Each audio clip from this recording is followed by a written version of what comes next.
अस्सलाम वालेकुम, आप देख रहे हैं रिपोर्ट कार्ड। मैं हूं अलीना फारूक शेख। सबसे पहले बात करेंगे, आज पार्लियामेंट का जॉइंट सेशन हुआ जिससे सदर मुमलिकत ने खिताब किया। आसिफ अली जरदारी ने अपने इनॉग्रल खिताब में इख्तलाफात भुलाकर मिल बैठने का पैगाम दिया और ये पैगाम वो अपोजिशन के शोर शराबे के दरमियान ही देते रहे। उन्होंने ये भी कहा कि फ़ैसला करना होगा कि मुल्क के लिए अहम क्या है, मुल्क की तरक्की किस चीज़ में है, तो अपने बयानिए अपनी सियासी जो मफादात है उसको बाला ताक रख कर सब आए, मिल बैठे और मुल्क की तरक्की के लिए और बेहतरी के लिए आगे बढ़े।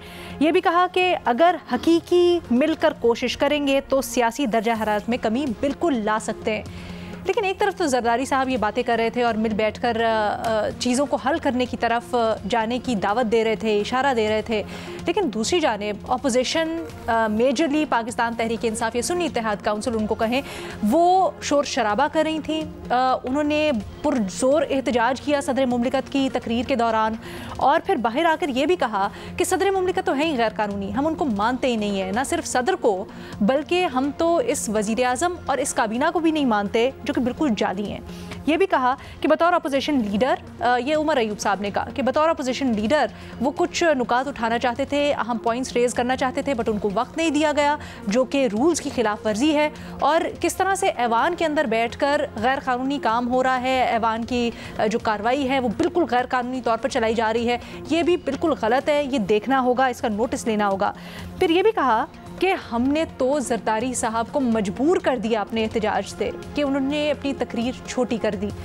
अब जब इस तरह का माहौल होगा, जब इस चीज़ को फ़खरिया तौर पर पेश किया जा रहा होगा कि हम एक दूसरे की बात नहीं सुन रहे या एहतजाज कर रही होगी अपोजिशन इस बात के ऊपर कि ये जो हुकूमत है, ये जो सेटअप है, ये तो है ही जाली, तो फिर क्या ऐसे में सदर मुमलिकत जो पैगाम दे रहे हैं मिल बैठने का, मुल्क की तरक्की पीछे डालकर आगे बढ़ने का, क्या उसकी कोई हैसियत है और क्या इस पर अमल दरामद हो सकेगा?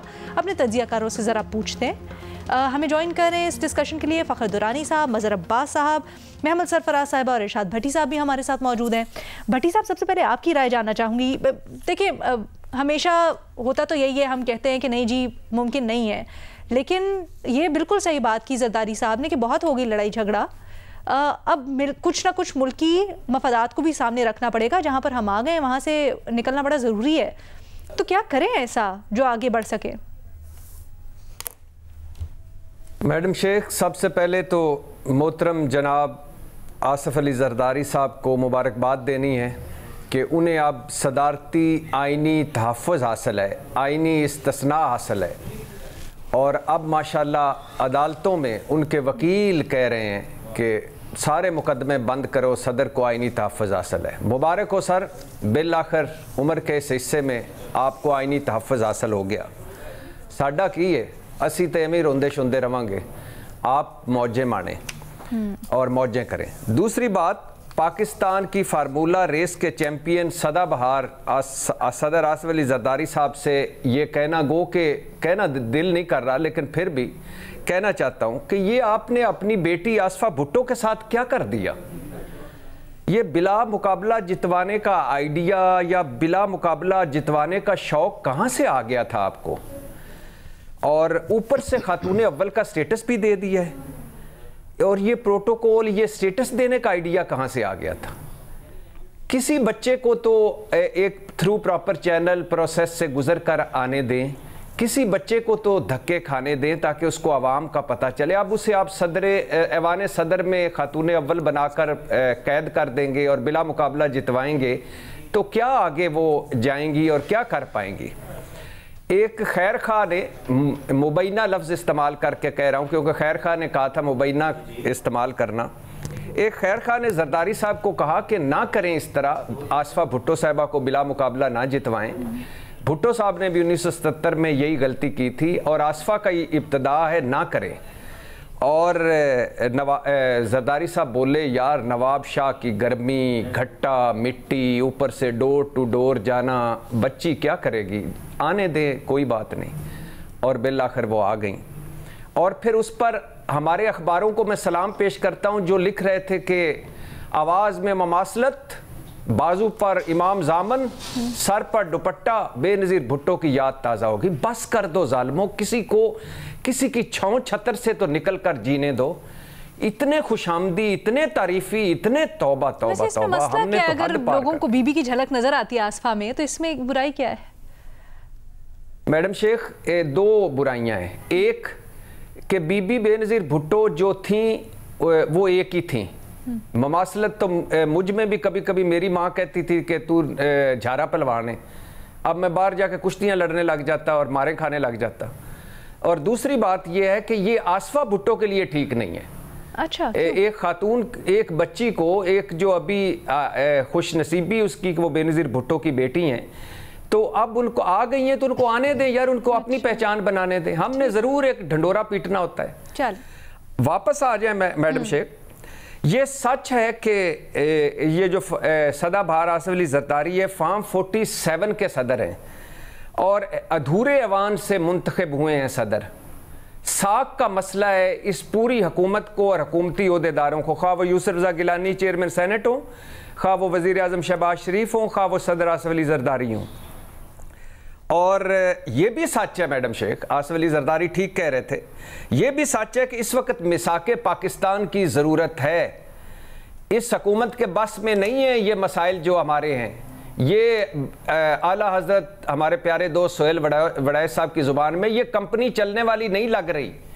तो इस वक्त मिसाके पाकिस्तान की ज़रूरत है। हम सारे एक कश्ती में बैठे हुए हैं, इस कश्ती को पार लगाना है और ये अकेली हुकूमत की बस की बात नहीं है, सब स्टेक होल्डर्स को मिलकर बैठना पड़ेगा।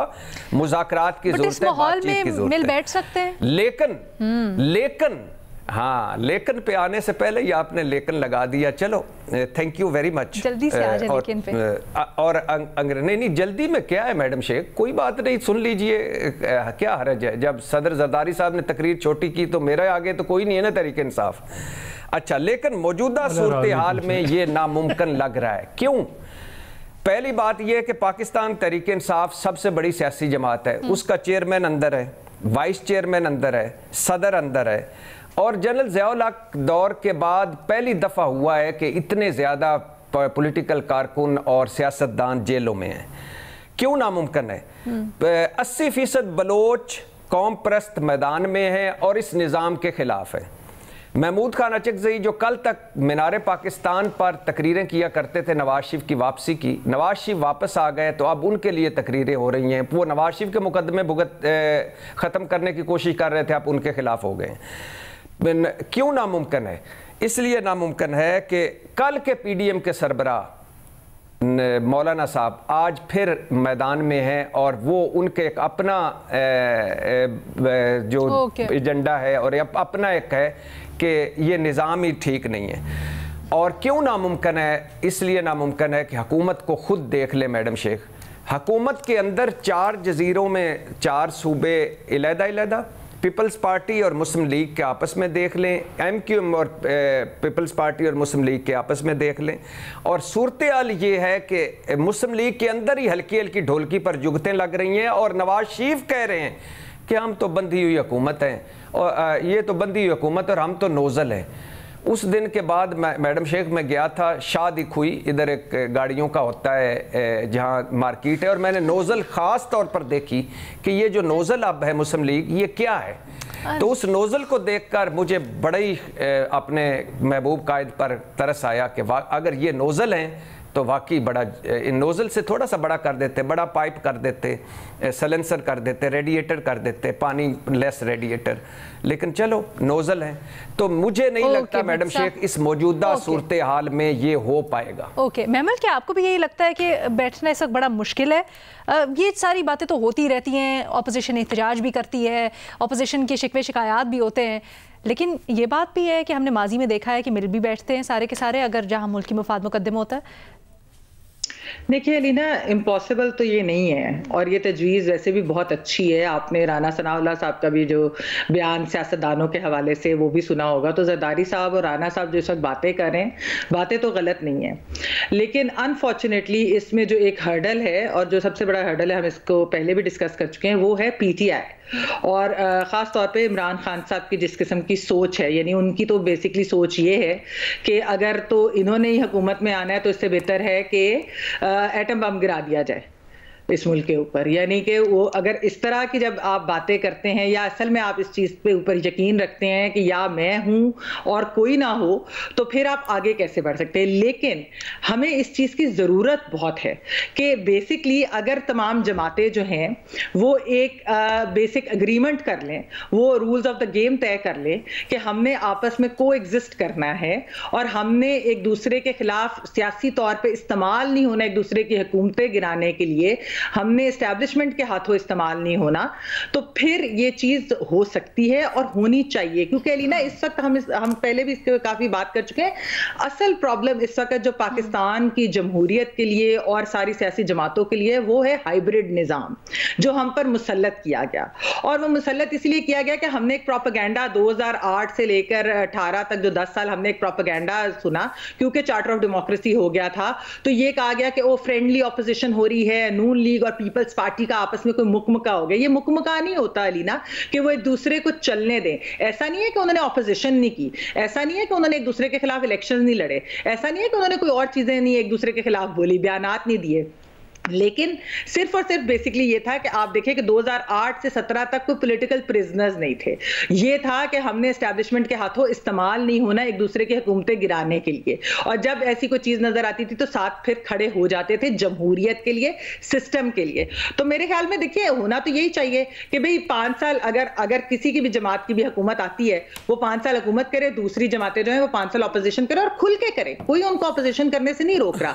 मसला सिर्फ वहां पर आता है जहां पर वो साजिशें करें, और ये नून लीग और पीपल्स पार्टी ने बड़े तल्ख तजर्बों से सीखा था।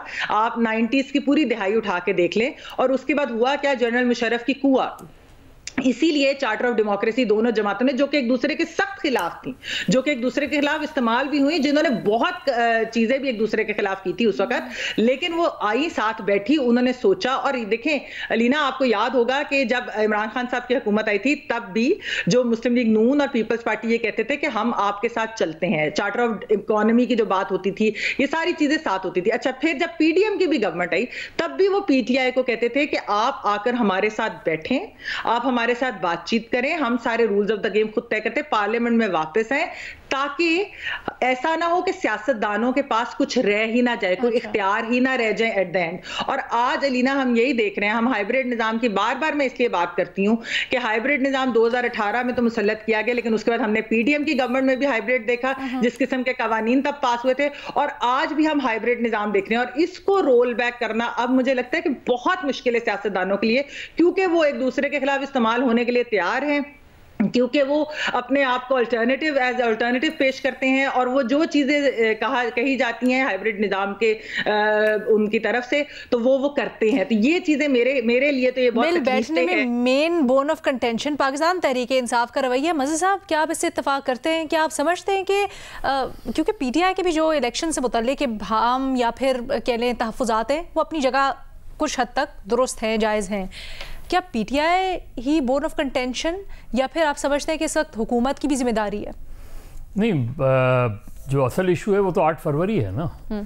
8 फरवरी का इशू अगर गवर्नमेंट की तरफ से फ़र्ज़ करें, गवर्नमेंट ये ऑफ़र करती है, या आज फ़र्ज़ करें सदर मुमलिकत ये ऑफ़र करते कि अगर अपोजिशन का इलेक्शन पर तहफ़्फ़ुज़ात हैं तो मिल बैठकर कोई जॉइंट स्ट्रैटेजी बना लेते हैं, कोई जॉइंट कमीशन बना लेते हैं, कोई इस तरह का कमीशन बना लेते हैं जो जिस तरह 2014 में भी बनाया था।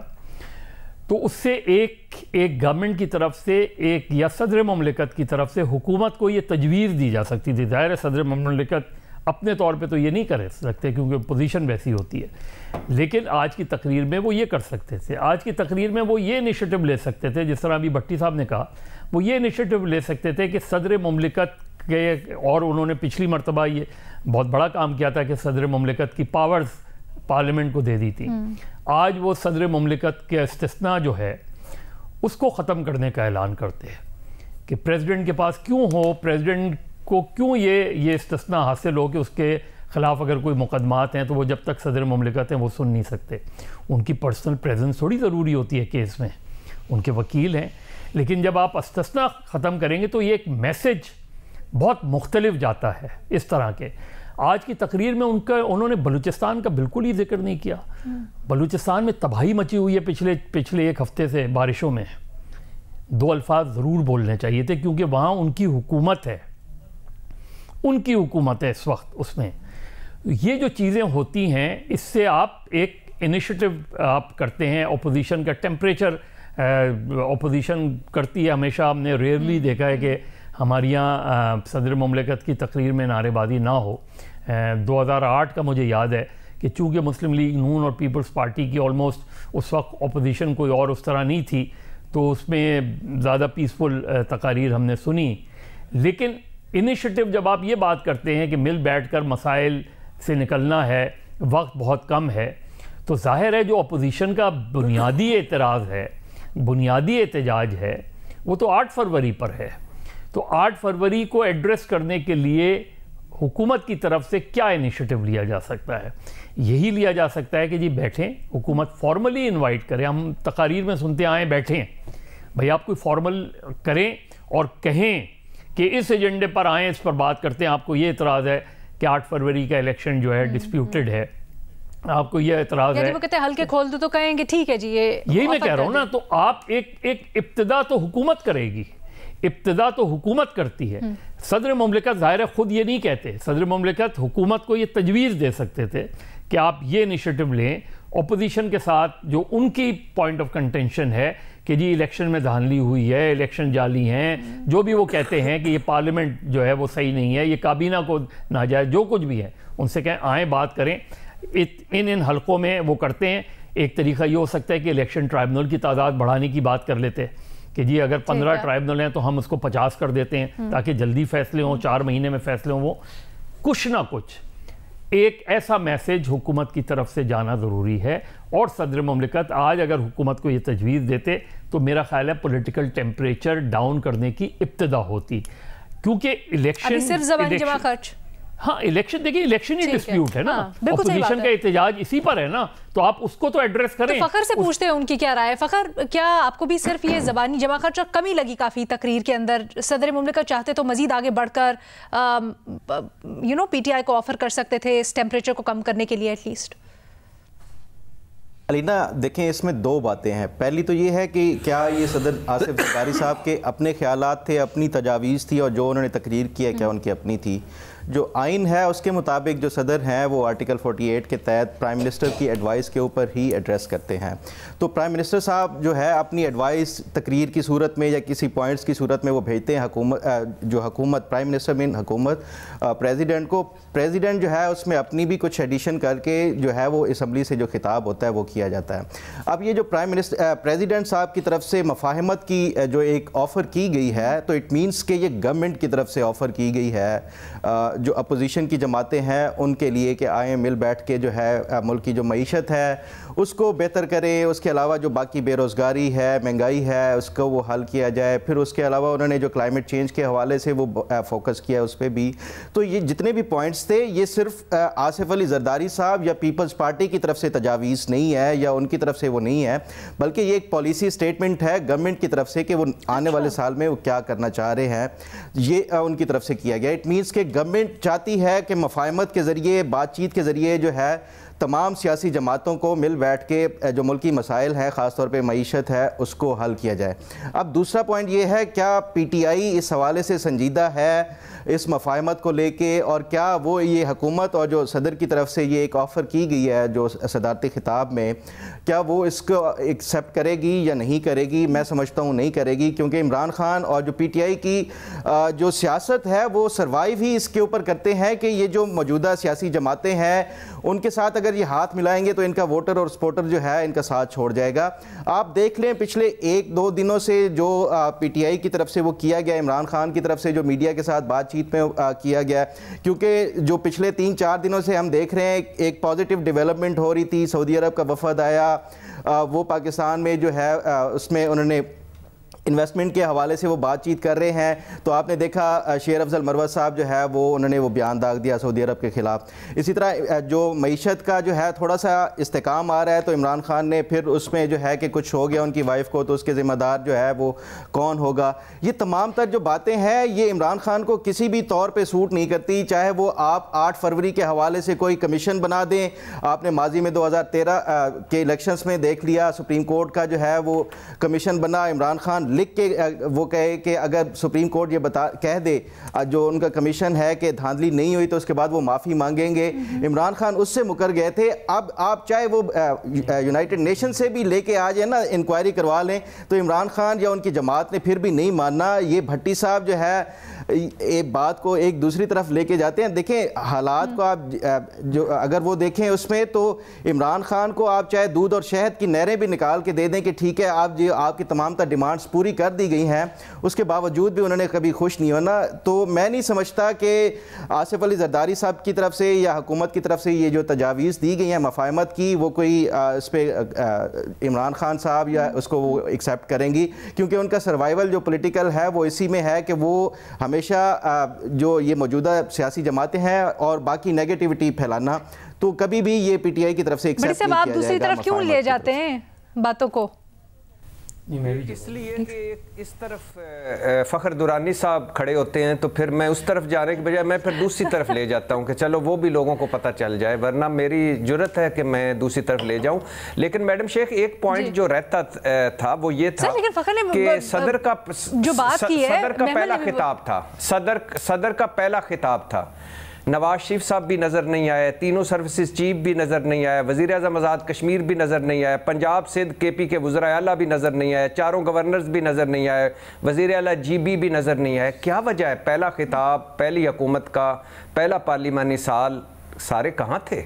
सारे भट्टी साहब कुछ से मुताल्लिक तो आप भी बड़े बाखबर तरफ हैं, दूसरी तरफ हैं, तो मेरी तरफ तो नजर नहीं आ रहा है। फ़खर दुरानी साहब की तरफ अगर दूसरी तरफ है तो बता दें कहाँ थे। नहीं, दूसरी तरफ नहीं, जहां से आप खड़े हैं फ़खर साहब वहां पे नजर आ रहे हैं। कहाँ पे थे सारे? अलीना मुझे ये मालूम नहीं, माजी में देखा जाए तो वाकई ये तमाम सर्विसेज चीफ्स भी जो है ये इस तरह की जो सदर का खिताब होता है उसमें शामिल होते हैं, क्योंकि सदर जो है इन सर्विसेज चीफ्स का भी जो है वो कमांडर इन चीफ होते हैं जो तमाम सर्विसेज के, तो उनका होना तो बनता है। अब क्यों नहीं है ये मैं नहीं बता सकता, ISPR ही इसके ऊपर कोई भट्टी साहब को वो कर सकते हैं, एक्सप्लेन कर सकते हैं। बाकी जो डिप्लोमेटिक कम्यूनिटी होती है वो भी आपने देखा कि वो इसमें मौजूद थी, और बाकी जो कोई पोलिटिकल ये बता रहे हैं, मुझे मालूम नहीं कि उसकी क्या वजह थी कि वो गैर हाजिर थे। अच्छा एक चीज ना वज़ीर आला का भी ISPR नहीं बताना, चलो ठीक है। नहीं वो कह रहे हैं ना उनके पास इत्तला नहीं है, तो फेयर इनफ भट्टी साहब मैं सब ये बताइएगा जी बिल्कुल ठीक, मैं सब ये ज़रूर बताइएगा कि वाली अभी जो बात हो रही थी इसमें तो PTI का भी फ़ायदा है ना। अगर मान जाती है बैठने पे तो हो सकता है बात में आगे बात यहाँ तक भी निकल जाए कि चलो इलेक्शंस के ऊपर भी कुछ ना कुछ कर लेते हैं, सौदेबाजी या एटलीस्ट उसको एड्रेस कर लेते हैं। देखिए ऐसे नहीं होता, मतलब आप जो हुकूमत, वो तो हुकूमत की लेजिटिमेसी को चैलेंज कर रहे हैं ना, तो गवर्नमेंट आप ये कहें कि आए मईशत पे बात कर लें, आज किसी और चीज़ पे, भाई जो डिस्प्यूट है उस पर बात करें ना। अच्छा हो सकता है कि गवर्नमेंट इससे बेल आउट हो जाए, और मैं माजरत के साथ मेरा नहीं ख्याल कि 2014 में जो जुडिशल कमीशन बना था उसमें ये कहीं लिखा था कि और ये कंडीशन थी कि इमरान खान माफ़ी मांगेंगे।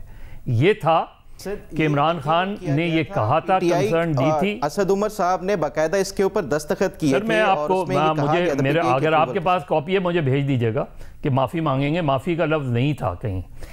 ये मैं आपको बता रहा हूँ कि उसके बाद जब कमीशन की रिपोर्ट आई है तो उन्होंने उस पर तहफ़्फ़ुज़ात का इजहार किया, और उन्होंने कहा उस तहफ़्फ़ुज़ के इजहार के बावजूद इस रिपोर्ट को हम तस्लीम करते हैं। ये आप उस वक्त की क्लिपिंग निकाल लें, उस वक्त की स्टेटमेंट निकाल लें, और हो सकता है मैं बिल्कुल तस्दीक कर लूँगा अगर उसमें लिखा हुआ है कि मैं माफ़ी मांगूंगा अगर कमीशन ने यह साबित कर दिया कि धांधली नहीं हुई है, क्योंकि उन्होंने ये कहा था कि इर्रेगुलरिटीज़ हुई बेशुमार, लेकिन लार्ज स्केल रिगिंग नहीं हुई। ये जो कमीशन की रिकमेंडेशन थी। लेकिन चलें वो पिछली बात है।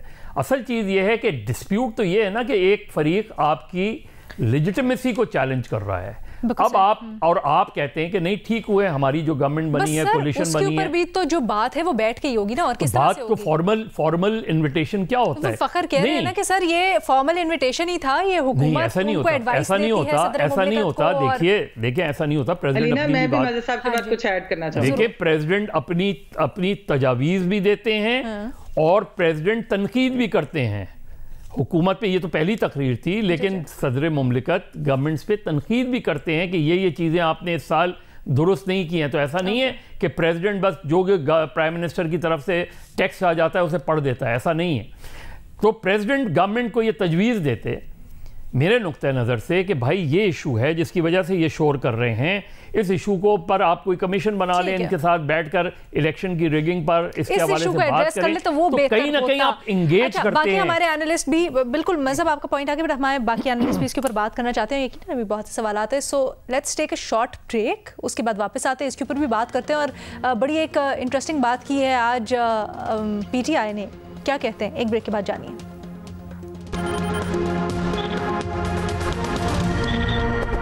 मीडिया की मार्फत से खान साहब ने बहुत ज़ोर देकर ये कहा है कि एक ज़्यादा वाइब्रेंट और ज़्यादा एग्रेसिव मीडिया पॉलिसी जो है उसको परसू किया जाए, और उसमें कुछ ऐसे हक़ाइक़ हैं, पोशीदा हक़ाइक़ हैं, वो भी हम बयान करेंगे। और इस सिलसिले में हम जो इनिशियल स्टेप्स हैं वो आइंदा एक हफ़्ते में ले लेंगे, और उसके बाद आप देखेंगे कि हम बहुत सारे ऐसी इश्यूज़ के ऊपर भी बात करना शुरू करेंगे जो कि शायद पहले नहीं की गई। और ये इस स्ट्रगल का फ़ाइनल फेज़ है, जैसा कि हामिद साहब ने, मेरे भाई ने कहा, और ये शुरू हो रहा है और जीत हमारी हो चुकी हुई है। और अनकरीब आप देखेंगे कि हर तरफ से, हर इंस्टीट्यूशन की तरफ से पॉजिटिव सिग्नल्स जो हैं वो आएंगे, और इंशाअल्लाह ताला अनकरीब आप देखेंगे कि खान साहब बाहर होंगे, खान साहब दोबारा इस मुल्क के वज़ीर आज़म बनने जा रहे हैं। तहरीक इंसाफ के रऊफ़ हसन साहब कहते हैं कि जीत हमारी हो चुकी है, ये लोग यानी जो हुकूमत है वो हार चुकी है। कहा ये हमारी स्ट्रगल जिद्दोजहद का आखिरी मरहला है, इट्स द फाइनल शोडाउन। क्यों है इतनी पुरएतमाद पाकिस्तान तहरीक इंसाफ? ये भी कहते हैं कि अब ऐसे इशूज़ पर बात होगी जो पहले नहीं हुई, बहुत से पोशीदा हक़ाइक़ अवाम के सामने आएंगे, बहुत से हर तरफ से मुस्बत इशारे भी सामने आना शुरू हो जाएंगे। भट्टी साहब, क्या हो रहा है? ये इतनी कॉन्फिडेंट PTI, क्या वजह है? वो क्या रहा है PTI को अलहदा करके? सिर्फ आपका ये क्या हो रहा है भाई, ये क्या हो रहा है? ये जो हो क्या रहा है वो ये हो रहा है कि मुझसे बिगड़ गए तो रकीबों की बात बन गई, मुझसे बिगड़ गए तो रकीबों की बात बन गई। गैरों में बट रहा है मेरा एतबार आज, गैरों में बट रहा है मेरा एतबार आज। मैडम शेख, तरीके इंसाफ के पुरएतमाद होने की वजह समझ में आती है और उन्हें होना भी चाहिए, लेकिन रास्ता लंबा है। अभी इतनी जल्दी जीत ना हुई है, अभी रास्ता लंबा है। को जुंजवी रामा औखियां सन, कोई सानू मरन दा शौक भी सी, और औखे पेंडे लम्मियां रामा इश्क दियां, अभी लंबा रास्ता है। अच्छा। लेकिन पुरएतमाद होना उनका बनता है। वजह 8 फरवरी है मैडम शेख, कि इमरान खान जेल में, बल्ला नहीं था, टीम सी थी, पार्टी 4 हिस्सों में थी, कॉर्नर मीटिंग तक की इजाज़त नहीं थी, 76 साल तारीख बदल दी, इलेक्शन साइंस बदल दी। पुरएतमाद हैं। वजह तोशाखाना केस में सज़ा मुअत्तल हो चुकी है, साइफर में रिलीफ, अदालत का फैसला आना है, लेकिन जिस तरह चल रहा है रिलीफ मिलना यकीनी नज़र आ रहा है। इद्दत में निकाह केस 5 पेशियों की मार है, तो केसों में रिलीफ मिलता नज़र आ रहा है। इसकी वजह से पुरएतमाद हैं। और वजह यह है कि KP में अब अपनी हुकूमत है, वहाँ जाकर वो बैठ सकते हैं। पंजाब मरकज़ में अपोजिशन की लीडरशिप है, मतलब अदालतों में भी वो उनकी आवाज़ है, ऐवानों में भी और ऐवानों से बाहर भी। पुरएतमाद हैं। वजह मैडम शेख, हुकूमत की नाअहली, हुकूमती बेबसी और आसमान को छूते मसाइल, मुस्लिम लीग के नून के अंदर इख्तलाफात, हुकूमती इत्तेहादियों में इख्तलाफात, तो पुरएतमाद तो हैं, लेकिन ये पुरएतमादी एक मांगती है कबूलियत, और उसके लिए जब भी बातचीत थोड़ी सी आगे बढ़ती है, बातचीत आगे चलती है, तो दरमियान में कोई ना कोई हर्डल आ जाती है। और ये हर्डल जो है ये अगर इमरान खान साहब, तरीके इंसाफ के बहुत सारे लोग मानते हैं मगर वो ऑन द रिकॉर्ड नहीं कहते, कि अगर इमरान खान साहब कुछ महीने, 2 महीने, 3 महीने के लिए चुप कर जाएं तो हमारे आधे मसाइल हल हो सकते हैं। लेकिन इमरान खान साहब रहे फास्ट बॉलर, चौका लगा पहली बॉल पे, अगली बॉल पे बाउंसर, छक्का लगा अगली बॉल पे बाउंसर। तो बातचीत भी 19-20, दरमियान में वक्त भी आहिस्ता आहिस्ता सिरक रहा है, दरमियान में चीज़ें भी आहिस्ता आहिस्ता सिरक रही हैं और धड़े भी बदल रहे हैं। बहुत सारी नई नाराज़गियाँ भी मार्केट में आ चुकी हैं, नई सुलह की कोशिशें भी मार्केट में आ चुकी हैं, लेकिन अभी इतनी जल्दी नहीं है कि जीत यकीनी है। जीत की तरफ सफ़र शुरू हो चुका है। भट्टी साहब आप ये कह रहे हैं, वो कह रहे हैं कि ये तो आखिरी लम्हा है। दूसरी तरफ खान साहब के हम जो कल वाला बयान सुन रहे हैं वो तो कह रहे हैं इस्टेब्लिशमेंट मेरी बीवी को जहर दे रही है, उसको मारने के पीछे हैं। तो ऐसे कैसे हो रहा है, कुछ समझ नहीं आ रहा। मैडम शेख, जो इमरान खान साहब है वो तो मैंने कहा है ना कि एक बाल चौका थे छक्का थे अगले के बाउंसर। इतने ये छक्का तो नहीं है, तो स्टेडियम से बाहर चली गई ना गेंद। इसके ऊपर तो मुझे समझ में नहीं आ रहा कि कैसे बातचीत हो रही है। मैं उस वक्त असल में प्रॉब्लम ये थी कि जिस लम्हे में आप बाल देख रही थी उस लम्हे में मैं पॉपकॉर्न खा रहा था। ओए होए। मेरी तवज्जो थोड़ी सी लेफ्ट साइड हट गई थी, लेकिन अच्छा हुआ कि आपने मुझे ये तो पता था छक्का लगा, लेकिन बॉल कहाँ गई ये आपको पता था। अच्छा, thank you madam Sheikh. Okay Fakhar, आप बता दीजिए आपको क्या लग रहा है, अभी क्या हो रहा है सारा कुछ। पीटीआई ये सिर्फ ज़ाहिरी तौर पर एक बॉडी लैंग्वेज भी मैटर करती है गेम के अंदर। तो ये जो सारे खिलाड़ी हैं ये अपना स्टेमिना दिखा रहे हैं, ये अपनी कॉन्फिडेंट बॉडी लैंग्वेज दिखा के लोगों को ज़रा पुरएतमाद रखने की कोशिश करें, या वाकई में कुछ ऐसा है जो हमें नहीं पता है। ना जैसे भट्टी साहब कह रहे थे कि ये जो कॉन्फिडेंस है पीटीआई का, इसकी वजह है 8 फरवरी। मैं समझता हूँ कि अभी भट्टी साहब ने ये तो कहा कि अभी बड़ी मंजिल दूर है। मैं भी इनसे एग्री करता हूँ कि अभी बहुत ज़्यादा मंजिल दूर है, और मंजिल दूर होने की जो वजह है वो 9 फरवरी है। देखिए हम जो 9 मई है। 9 फरवरी को मंजिल वाकई दूर हो गई थी, लेकिन वो वाली नहीं। 9 फरवरी भी गलत नहीं जो जी सर, ये जो इमरान खान और उनकी जमात ने 9 मई को किया था, देखें कोई शख्सियात की जो मेमोरी होती है वो जिस तरह भट्टी साहब भी कहते हैं चीज़ें बड़ी तेज़ी से तब्दील होती हैं, और पाकिस्तान का जो सियासी मंजरनामा है उसमें भी ये बिल्कुल दुरुस्त है कि सुबह कुछ होता है और शाम को कोई और फैसला हो चुका है। लेकिन जो 9 मई को हुआ, ये इंस्टीट्यूशनल जो मेमोरी होती है ये बड़ी तेज़ होती है और हमेशा देर पर रहती है। इस तरह के जो ख़ास तौर पर जो वाक़यात या मामलात हों, तो मैं नहीं समझता कि इतनी जल्दी इमरान खान की जो जान है वो छूटने वाली है। 9 मई को अगर तनाजुर में रखा जाए, ये भट्टी साहब कह रहे हैं कि जो तोशाखाना केस है वो ऑलरेडी वो हो चुका है, उसके बाद साइफर है या फिर उनका इद्दत वाला है, वो भी जल्दी उनका फैसला हो जाएगा। देखिए अभी बड़े मुकदमात पड़े हैं, NCA स्कैंडल वाला है वो भी, उसका रेफरेंस नैब का जो है उसका फैसला आना है, और उसके साथ साथ जो सबसे इम्पॉर्टेंट है मैं समझता हूँ वो 9 मई वाला ही है, जो इमरान खान के लिए काफ़ी जो है वो दर्दसर बन सकता है। क्योंकि जो तहकीकात की गई थी, तहकीकाती इदारों की तरफ से जो कमेटियाँ बनाई गई थी, उसमें भी मास्टरमाइंड के हवाले से जो जिक्र है वो इमरान खान के ही जो तमाम तर वो की जाती थी। तो मैं नहीं समझता ये सिर्फ अपने वर्कर्स और जो सपोर्टर्स हैं उनका खून गरमाने के लिए पीटीआई हर दूसरे चौथे दिन हफ्ते बाद इस तरह के बयानात देती है। जैसे रमज़ान के महीने में भी इन्होंने इसी तरह का बैरिस्टर गौहर ने कहा था कि बहुत जल्दी इमरान खान जो है वो ईद के बाद अप्रैल। अच्छा, वैसे अभी भी कुछ बाखबर सहाफ़ी, हम तो उनको समझते हैं बड़े बड़े सहाफ़ी हैं, वो भी ये कह रहे हैं कि बड़ी ईद से पहले कुछ आसार ऐसे हैं, but let's see what happens. Mahmal, आपकी इसके ऊपर क्या राय है? देखिए अलीना, एक जो बहुत बड़ी वजह है पीटीआई की पुरुमीद होने में, वो वजह है कि जो नून लीग या पीपल्स पार्टी नहीं थे पुरुमीद 2018 में, उसकी वजह है जुडिशरी। हमने देखा कि ये सब कुछ प्रोजेक्ट इमरान को जिस तरह से लॉन्च किया गया, उसके अंदर मिलिट्री एस्टैब्लिशमेंट के साथ जो एक बहुत अहम थी चीज, वो जुडिशियल एस्टैब्लिशमेंट की मिली भगत थी। दोनों ने मिलकर जिस तरीके से प्रोजेक्ट इमरान को फैसिलिटेट किया और फिर जिस तरीके से हाइब्रिड निजाम आया, वो जुडिशरी की वजह से था।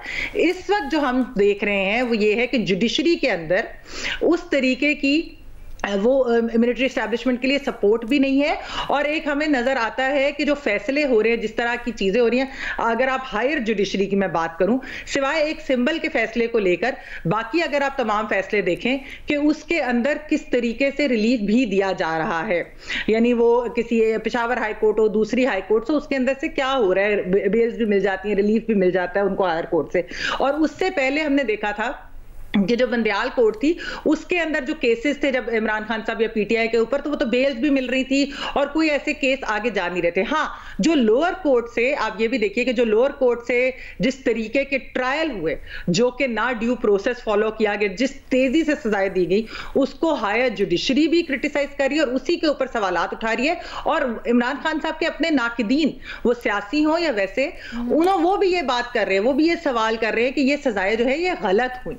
तो ये जो सारा कुछ है, शायद जो एक उम्मीद की किरण इनको नजर आ रही है वो जुडिशरी से आ रही है, और इसी वजह से आ रही है कि ये जुडिशरी इस वक्त मिलिट्री एस्टैब्लिशमेंट के साथ मिलकर कोई गेम नहीं खेल रही, कोई इस तरीके की चीज नहीं करी, मिली भगत नहीं है उनकी।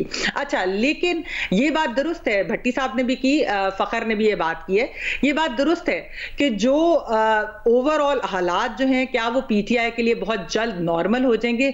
मेरा नहीं ख्याल। ये तब तक नॉर्मल नहीं होंगे या ये तब तक बेहतर नहीं होंगे जब तक पीटीआई अपनी केओस और एनार्की वाली जो पॉलिटिक्स है उसको नहीं छोड़ती, जब तक वो ये समझते हैं कि सिर्फ हम हैं या कोई और नहीं, ये जो एटीट्यूड है, मेरे ख्याल में तब तक आगे नहीं जाएंगे। मैंने पिछले सवाल में मैं एक चीज ऐड करना चाह रही थी, वो मैं जाहिर बता थोड़े से इंटरलिंक भी हैं।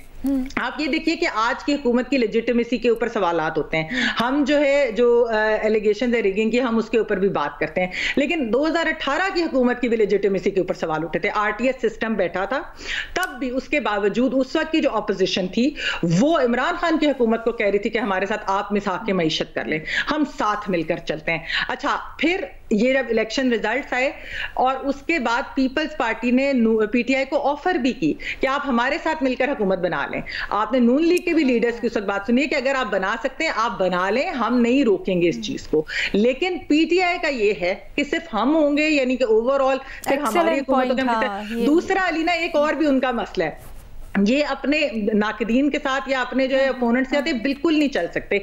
अभी कल ही आपके इधर रिपोर्ट कार्ड में भी डिस्कस हो रहा था, मौलाना फजलुर रहमान जिनको वो चाहते हैं उनके साथ तहरीक चलाएं, उन्हीं के ऊपर किस किस्म की वो बातें करते हैं। यानी एक दिन फोन कॉल होती है, दूसरे दिन वो इस तरह से करना शुरू होते हैं। ये जो एटीट्यूड है ना पीटीआई का कि किसी और के साथ हमने नहीं रहना, केओस फैलाना है तब तक कि जब तक हम हुकूमत में वापस ना आ जाए, जब खुद भी हुकूमत में वापस आते हैं तब भी वो अपने पॉलिटिकल अपोनेंट के साथ यही चीजें करते हैं। ना सिर्फ अपने लिए ये डैमेजिंग है उनके, बल्कि ग्रेटर अगर उसमें पिक्चर में देखें तो ये मुल्क भी इस तरह से इस पॉलिसी से मफलूज रख रहा है, परमानेंट हो गया है। नहीं, ऑल्सो सिस्टम के लिए भी कितनी हर पॉइंट के ऊपर अटकन है। मैं चाहूंगी भट्टी साहब और मदद साहब इसका जवाब भी दें, बल्कि मदद साहब ये पहले बता दीजिएगा जो तहरीक इंसाफ के मामले के ऊपर हम बात करें, उसके साथ साथ महमल के पॉइंट भी was an excellent point.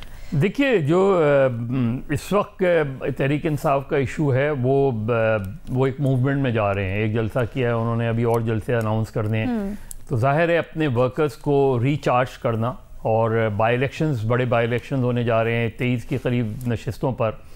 By elections में नॉर्मली वोटर्स को बाहर निकालना बहुत बड़ा इशू होता है।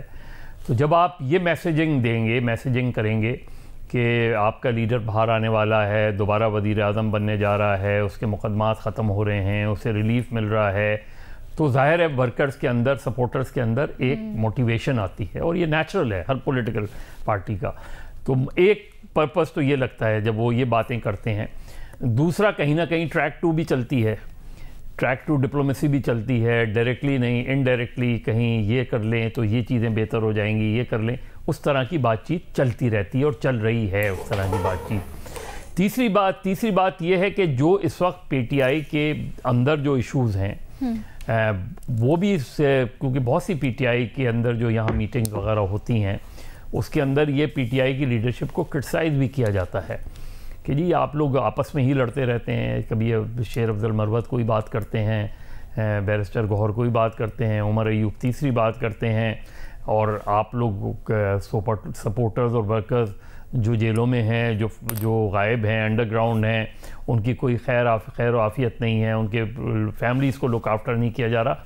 तो ये उसके पैराए में भी ये बयान जो है ना ये दिया जाता है इस तरह का, ठीक है। क्योंकि अभी उन्होंने पंजाब में, और जाहिर है सबसे क्रूशल वो है कि पंजाब में उन्होंने जलसे करने हैं, जो इस वक्त इत्तेहादी जमातों के साथ जो बाकी जमातें हैं उनके पास वो पब्लिक सपोर्ट उस तरह की नहीं है। वो बलूचिस्तान में जलसों में आ सकते हैं लोग, केपी में आ सकते हैं, लेकिन पंजाब में प्योरली पीटीआई को टर्न आउट करना पड़ेगा, पीटीआई को लाना पड़ेगा लोग। इसलिए मेरे ख्याल में और ये ज़रूरी है कि इस तरह की मोटिवेटिंग फैक्टर है। अच्छा, बाकी जो मैमल जो बात कर रही थी, 2018 की बात कर रही थी, उसके बावजूद पीडीएम ने मूवमेंट चलाई ना।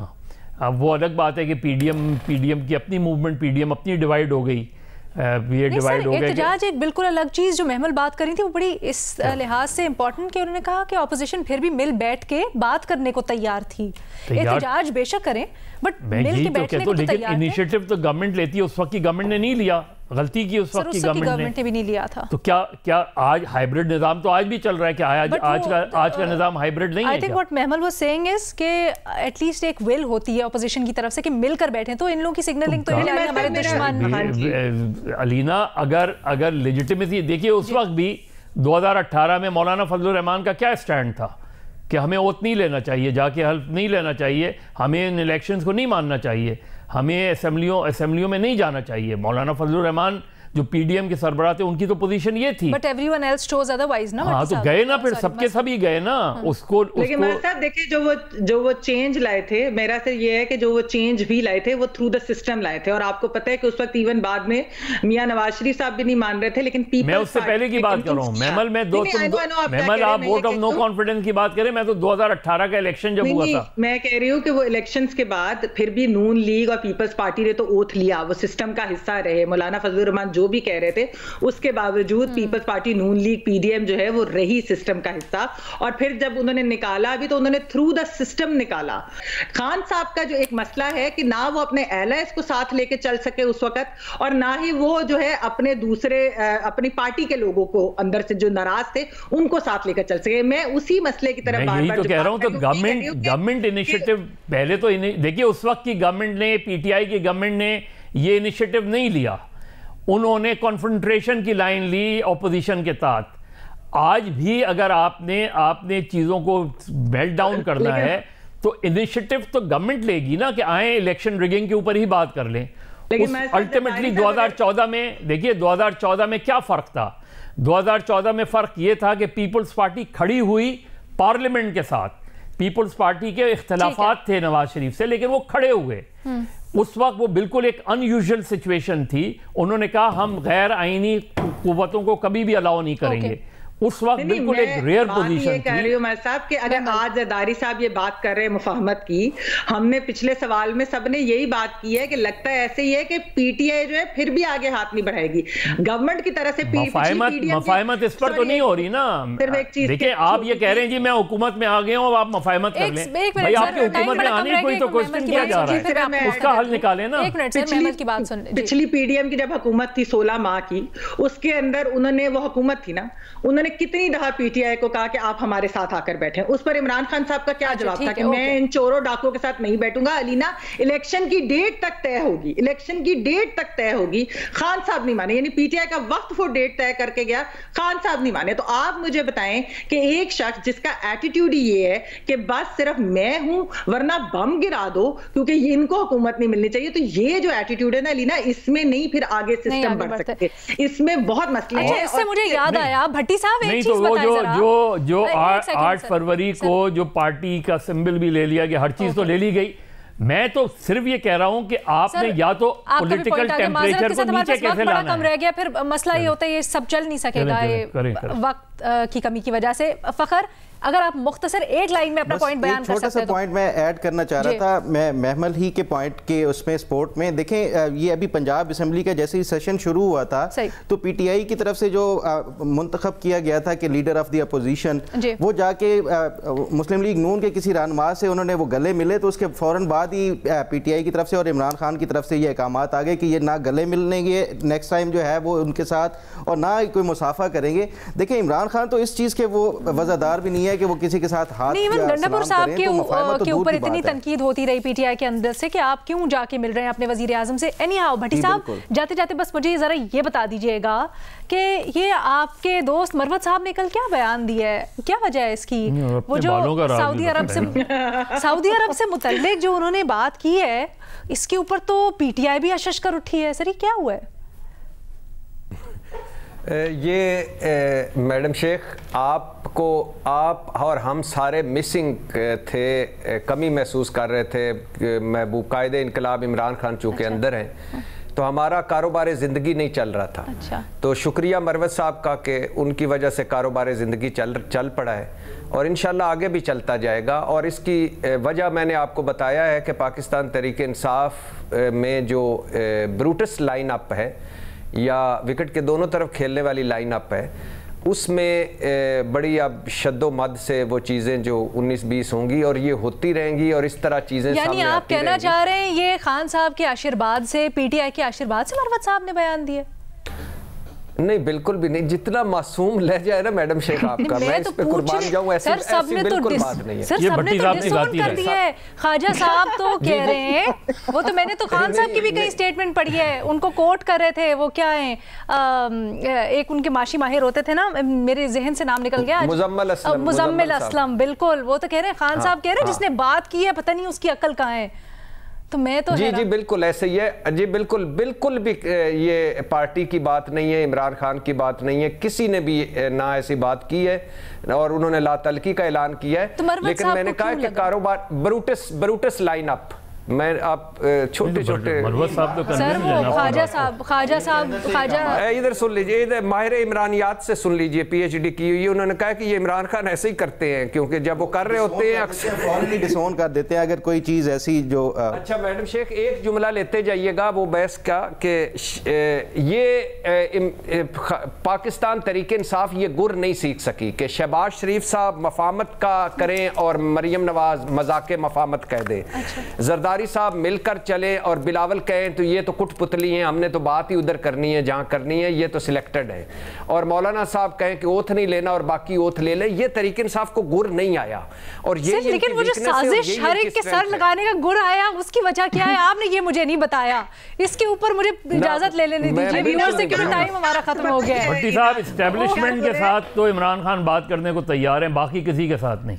नहीं अलीना, एक पीटीआई का गुर है जो बाकी पार्टीज के पास नहीं है। वो गुर ये है कि डिलीवरी नहीं करनी, कोई कॉम्पिटेंस ना हो, कुछ ना हो, लेकिन बयानियां ऐसा बनाना है झूठा। अल्हम्दुलिल्लाह PDM 1 की डिलीवरी और PDM 2 की डिलीवरी अब हमारे सामने है। ये डिलीवरियां भी आने वाली हैं, ये वसूल करेंगे हम सारे। आपके सामने आ गई तो बड़ी बात है। चलें जी, आज के लिए इतना ही, इजाजत लेते हैं अपने व्यूअर्स से। ये हमारी नोक झोंक तो चलती रहेगी, आज के लिए इतना ही, अल्लाह हाफिज।